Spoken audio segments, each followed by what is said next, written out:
I am grateful to the Allah for all of the benefits in my life. Thank you, Allah, for the food I eat.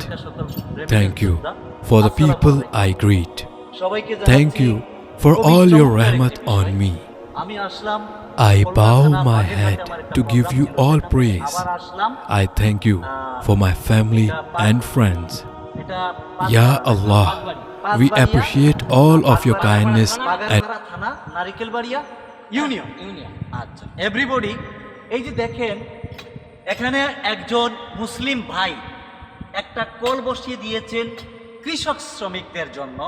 আপনি একটু ঘুরে দেখান তো ভাইয়া, এই যে এলাকাটা আপনি দেখতে পাচ্ছেন, কোনো জায়গায় কোনো দোকান নেই, পানি পান করার মতো, তৃষ্ণা মিটানোর মতো কৃষক শ্রমিককে এই পানি পান করিয়ে দেওয়ার মতো কোনো ব্যবস্থা নেই। তাদের বাড়ি 2 থেকে 3 কিলোমিটার দূর।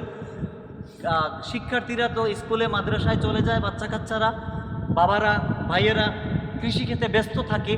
তো যে ভাই এই কলটা দান করেছে, বাংলাদেশের 8টি বিভাগে আমি গিয়েছি, এই রকম কোনো রাস্তার পাশে কৃষক শ্রমিকদের জন্য এইরকম যে একটা কল আছে আমি কখনো দেখি নাই। এই চাপ কলটা এটা আপনারা পেয়ে আপনারা কৃষক শ্রমিক ভাইদেরকে একটু প্রশ্ন করতেছি, তাদের মনের মধ্যে কি ফিলিংসটা আসছে আমি ওনাদেরকে জানতে চাচ্ছি। ওনাদের বিভাগ হচ্ছে খুলনা বিভাগ। আপনি ভালো আছেন? হ্যাঁ ইনশাআল্লাহ ভালো আছেন। তো আঙ্কেল একটু বলেন তো এদিকে তাকিয়ে, যিনি এই কলটা দিয়েছেন আপনাদের জন্য, কৃষক শ্রমিকদের জন্য কতটুকু কল্যাণকর হয়েছে প্লিজ একটু বলেন তো, জোরে বলেন। হ্যাঁ অনেক অনেক কল্যাণ হয়েছে, আমরা সবাই হ্যাপি আছি এই কলটা পেয়ে। আচ্ছা যারা সবাই মাঠে আসি, আসার পরে পানি পিপাসা লাগে, এমনি মানুষ যাতায়াত করে, এখানে কিছু সময় দাঁড়ায় পানি খায়, এর জন্য আমরা সবাই হ্যাপি আছি, অনেক খুশি আছি আলহামদুলিল্লাহ। আপনারা সবাই ওনার জন্য পানি পান করে দোয়া করে, যিনি এই কলটা দান করেছেন। তো বাংলাদেশে যারা দানশীল ব্যক্তি আছে, মানবিক ব্যক্তি আছে, মানবতার ফেরিওয়ালা আছে, প্রবাসী ভাই বলেন, দেশের গভর্নমেন্ট সেক্টরের ভাই বলেন, বোন বলেন, প্রাইভেট সেক্টরের ভাই বোন বলেন, এবং কি বিভিন্ন কৃষক শ্রমিক যারা আল্লাহ তাআলা তাদেরকে অর্থ দিয়েছে, তাদের উদ্দেশ্যে একটা কিছু বলেন, যাদের সামর্থ্য আছে এইভাবে যেন প্রত্যেকটা এলাকায় আপনাদের কৃষক শ্রমিকদের মতো যেন এরকম একটা কল দিয়ে তারা পাশে থাকে, যেখানে পানি নিয়ে আসতে পারে না, সন্তানরা অনেক দূর হয়ে যায়, তাদের উদ্দেশ্যে একটা কিছু বলেন। হ্যাঁ এইভাবে করলেই তো আমরা সবাই খুব আরামে থাকি, খুব হ্যাপি থাকি।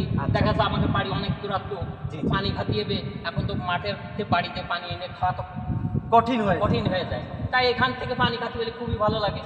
থ্যাংক ইউ আপনাকে। ভাই আপনি একটা কিছু বলেন তো, আপনার মনের মধ্যে প্রতিভাটা আপনি বলেন তো। এই কলটা এখানে দেখে, এখান থেকে পানি পান করে আপনাদের এই যে 3 থেকে 4 কিলোমিটারের পাশে কোনো বাড়ি নেই, কোনো দোকানপাট নেই, এই যে একটা গাছ আছে, গাছের নিচে আপনারা একটা চাল দিয়ে একটা ঘর করে নিয়েছেন বসার জন্য। তা আপনাদের এই বিষয়টা বলেন তো প্লিজ, বলেন। এই জায়গায় যে কলটা দিয়েছে খুব ভালো হয়েছে, ধন্যবাদ ভাই। আঙ্কেল আপনি একটা কিছু বলেন তো, আপনাদের এলাকা সম্পর্কে একটা কিছু বলেন তো, আপনাদের এলাকার মানুষ কেমন এবং কি আমাদের বর্তমান সরকার কেমন একটু বলেন তো প্লিজ। এখন বর্তমান সরকার কি বলবো, ভালো ভালো।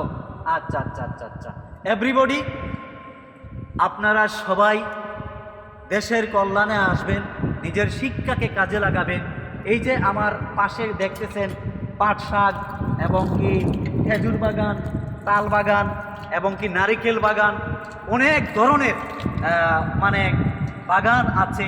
এখান থেকে খেজুর উৎপাদন হয়, তাল উৎপাদন হয় এবং কি নারিকেল উৎপাদন হয়, পাট শাক উৎপাদন হয়, সরিষা উৎপাদন হয়, পেঁয়াজ রসুন উৎপাদন হয়। সুতরাং এই এলাকার মানুষ অত্যন্ত ভালো। আপনারা সবাই পাশে থাকবেন, সাথে থাকবেন এবং এই যে মানবিক কাজটা একটা চাপকল দিয়ে এই কৃষক শ্রমিক ভাইদেরকে পানি পান করার জন্য রুদ্রে পুরে তৃষ্ণা মিটার জন্য যারা সহযোগিতা করেছে, আল্লাহ তাআলা যেন আমাদের মুসলিম উম্মাহকে প্রত্যেকটা এলাকায় যেন এরকম একটা ভাই আল্লাহ দান করেন। সবাই বলি আমরা আমিন। আল্লাহ হাফেজ।